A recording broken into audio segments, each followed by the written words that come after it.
Blizzard is going all in on Warcraft. That's right, the future of Warcraft is here, and it looks like there's leaked emails from Windows Central talking about what's going to happen in World of Warcraft. Also, yeah, I do know this for a fact. WoW was considered, or Blizzard at least was one of the top performing, if not, it was the top performing Xbox division. So, Blizzard pumping out the dollars. Let's see what else is going to happen going forward here from Bellular. Okay, it's time to reckon with the future of Blizzard games. Now, if you've not been keeping up with them, I don't really blame you. There's a lot of apathy, well deserved, but there's also a hell of a lot going on. WoW is now 6 different games in one. Hearthstone is quietly pumping out new sets every few months. Overwatch became Overwatch 2 and is now back to being Overwatch again. Diablo 4 kind of popped off and its second expansion has been well received. And then, Heroes of the Storm and StarCraft 2 are actually getting patches. It's all quite weird. So quietly, Blizzard have been grinding away at their product lines, but they haven't had real time in the positive spotlight for years. I mean, the last time something actually new and exciting came out of Blizzard... Oh my god, I remember this. It actually... If you don't know what this is, it was like supposed to be some sort of survival type game. Blizzard was working on this game. I don't know how far they got along in it, but this was the image that we got of it.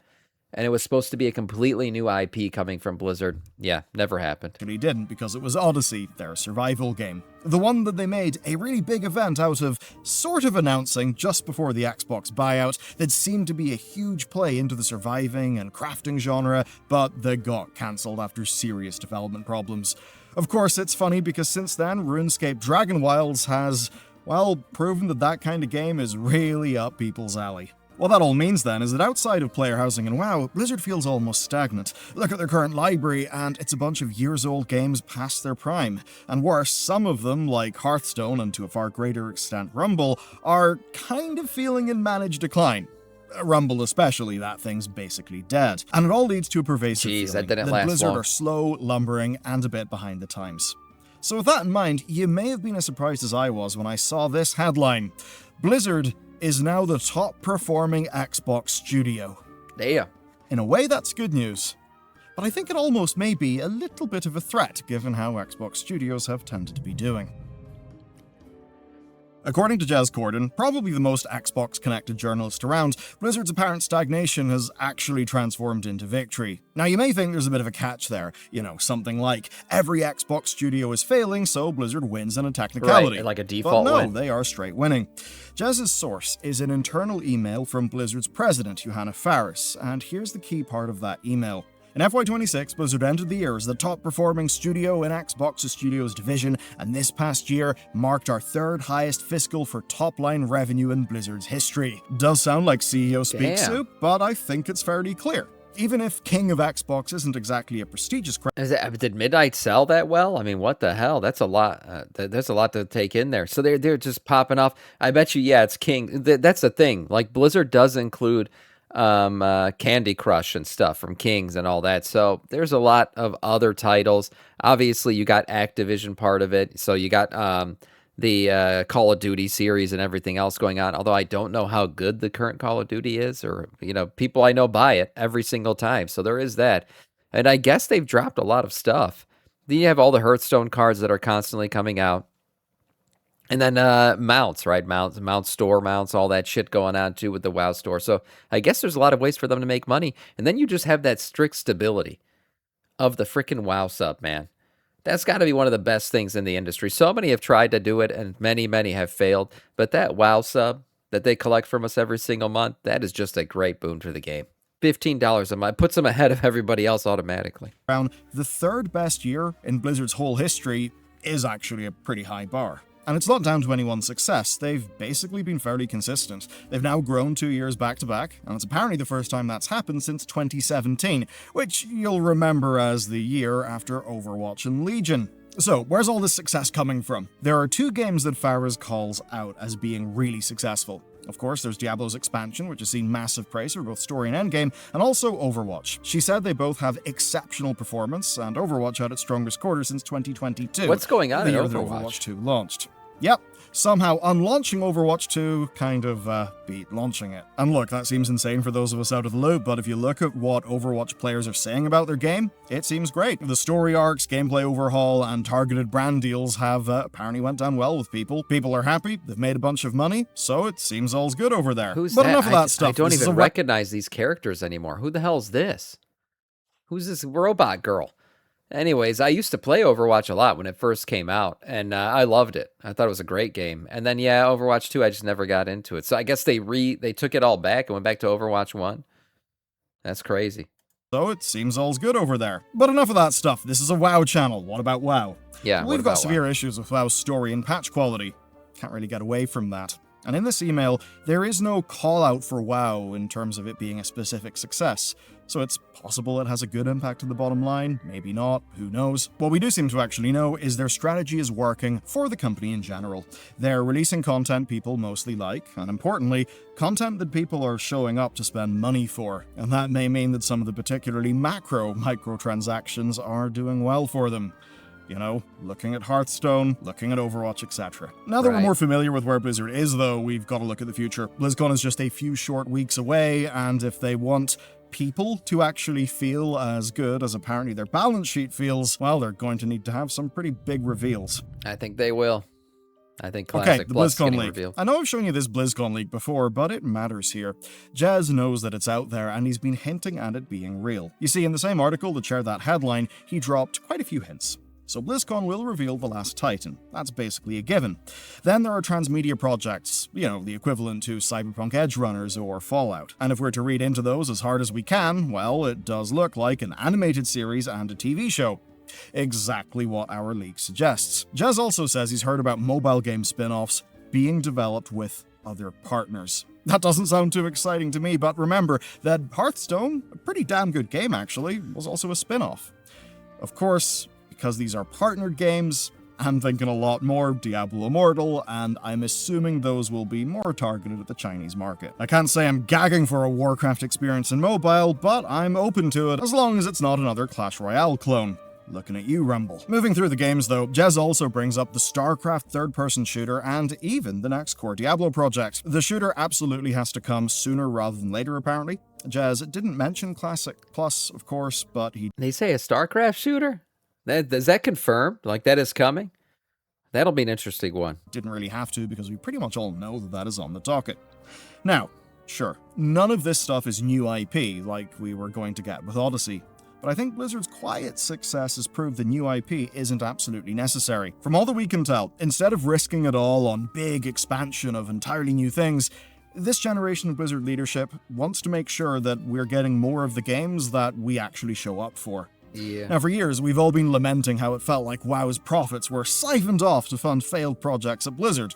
Like Titan. Overwatch was, of course, a genuine miracle, born from the corpse of Project Titan, the thing that burned all the WoW money. Project Odyssey sure looks like it was heading the same way as Titan, maybe they killed it a bit sooner. And I think that means that when it comes to new IP, Blizzard really gets performance anxiety. And that performance anxiety, I think... But the industry as a whole does. It seems like there's always just, let's just build another thing that's the same as the last thing. It happens in the movies industry, too. That's why there aren't a lot of, new IP movies. You just continue to get more Avengers, more Toy Story, Frozen 3 and Moana 4 and all this other shit. It's just they just keep getting sequels or remakes, right? You get another Jurassic Park, or you get a remake of an Indiana Jones movie, or a remake of the Odyssey. There's always more and more shit coming out that's just more of the same. Really, new IP is a scary thing, I think, out there for a lot of companies to invest in. It's lazy shit. Yeah, it kind of is. It kind of is. Same with the games industry, though. Just like the movie industry. Now, everyone's afraid to make a new title. They'd rather just either do a remaster of an old game. You got all these remasters out there, or build off and can make an expansion off of the same game that they already have.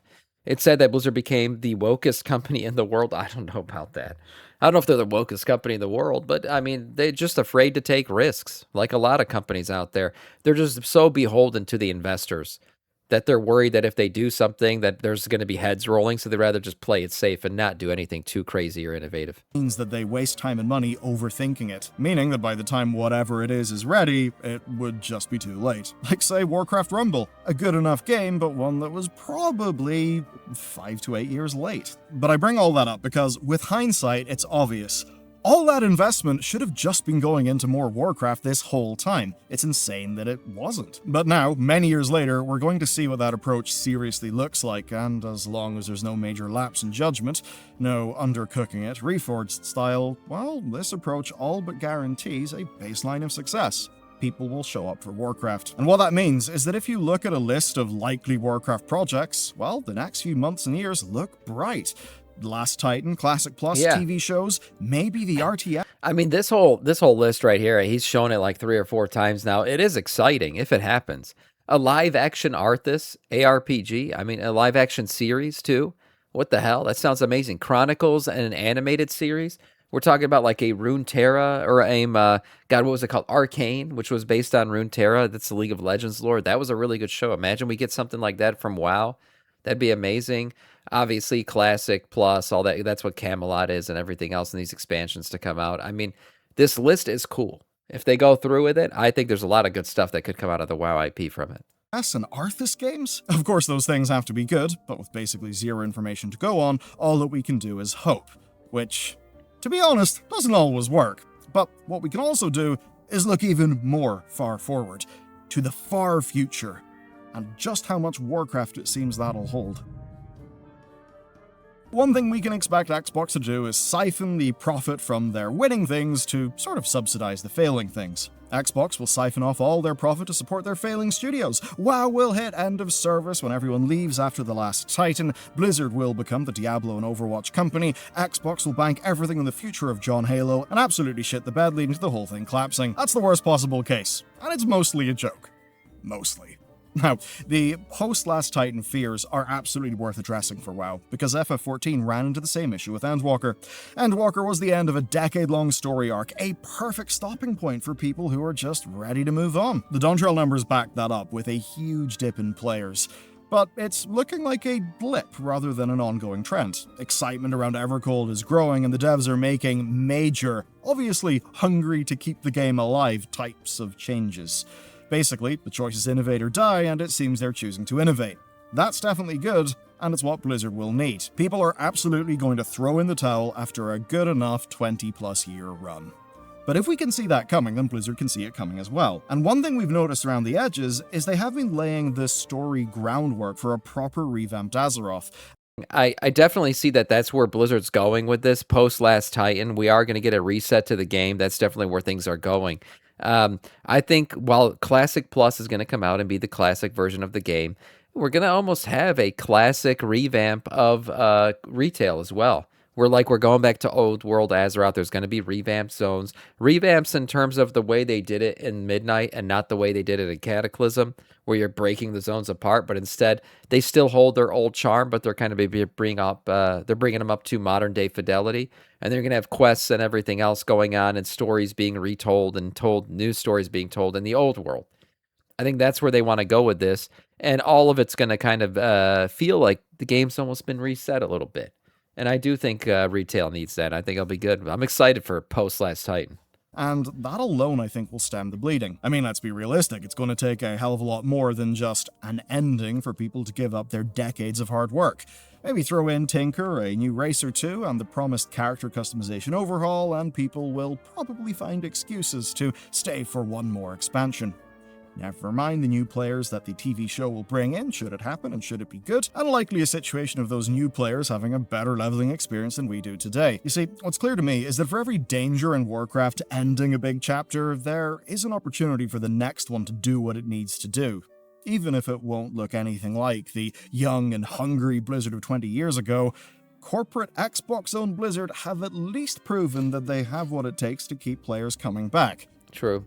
I have severe misgivings about that in World of Warcraft, and I think it may end up, well, running into diminishing returns as lower and lower quality end up well, hurting people's trust in the game, trust in developers, and of course, risk engendering deep apathy. I haven't Though seen to put this those yet. worries aside for a second, there is another genuine fear. Xbox may notice that Blizzard is carrying and abuse that fact. Maybe hit them with higher expectations, more meddling, all the worst corporate instincts. You know, a little bit like if you're in a Soviet factory that manages to exceed its quota and then gets punished with a higher quota.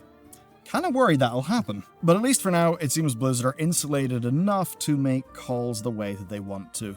So, going by the leaks that Jez is reporting on, Blizzard have found a way to crawl out of their recent failings, and the future could be very, very bright.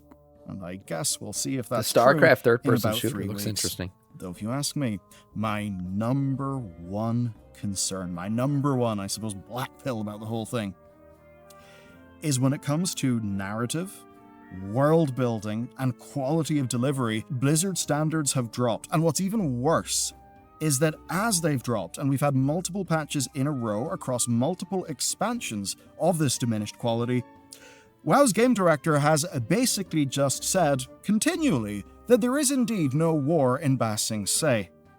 And I have to say, Yeah. if that attitude continues, They keep saying he's talking about patch releases, bad like quality issues, bugs being on there on patch release, and Ian continuing to say that we've got the greatest scouting out about bugs and stuff like that, and we're doing a great job in finding these bugs. It just feels like he's saying something to us that visually we know is not true. So there's a bit of an issue there, and that's why he uses the Ba Sing Se example. Like, everyone knew there was a war, and he kept saying there's no war in Ba Sing Se. We get it, Ian. You're trying to, PR your way through this, but there's clearly an issue with the 8-week cadence. They just haven't been able to get it right. then I really think World of Warcraft needs something fundamentally different on the top, on multiple levels, because clearly their definition of good is not good enough for the modern market.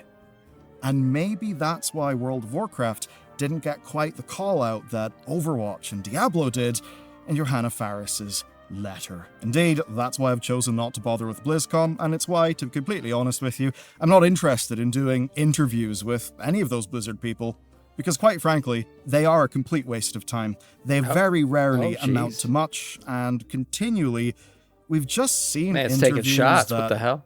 while they may speak to reality, I think they don't comport with reality. Bellular came out And it's fighting. especially frustrating in situations like patch 12.1. 12.1 deserves better than the launch that it got. Loads of people have clearly tried really hard to do really cool things, and the patch is actually packed with brilliant stuff. I would say the gameplay of World of Warcraft is really fantastic. It's just everything else around it, and if you want to learn about that, check out this video next. Yeah, nice video. I mean, damn.